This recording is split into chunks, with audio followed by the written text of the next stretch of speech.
impartiality is very important. When you get a staff job, you get your impartiality training pretty much on day one, but you have to schedule it on day one anyway. And it is seen as hugely important because it's not just any old company. It's obviously funded by the license fee, and you have a charter, which basically means that you're committed to serving the audience and giving them fair and accurate coverage.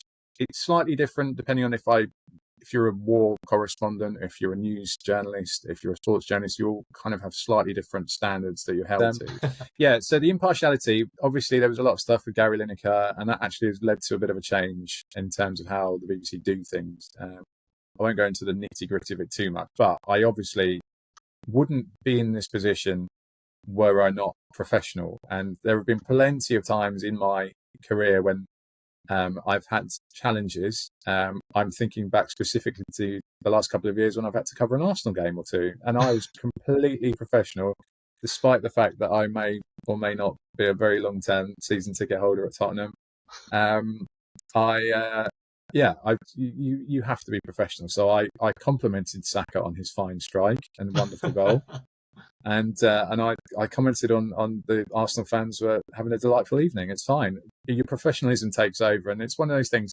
When you're young, you're interested in sport, and you kind of always hear, "Oh, he supports my team." And Roy Keane famously, apparently, used to support Tottenham. It never seemed like it when he played against Tottenham. He always wanted to absolutely batter us, and you kind of think, "Oh, maybe, surely it has some kind of an impact." And to be honest, you really can. There is a little switch you can flip, and just play it straight, just straight down the line, no bias one way or another. Obviously, in your own group chats or whatever, you're kind of away from the public eye. You can share your own views, but when you're public facing, particularly on the BBC Sport website, which is very high profile in the grand scheme of things, you have to be incredibly careful. Play it straight down the line.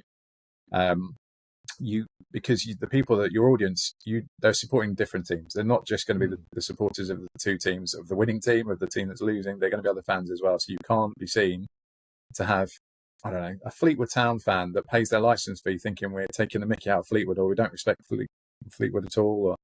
Or everyone deserves their team to be given respect. And so hopefully I've done that all right so far, and I intend to continue doing it if it's all possible. The BCS podcast is written, produced, edited and hosted by me, Brett Walker.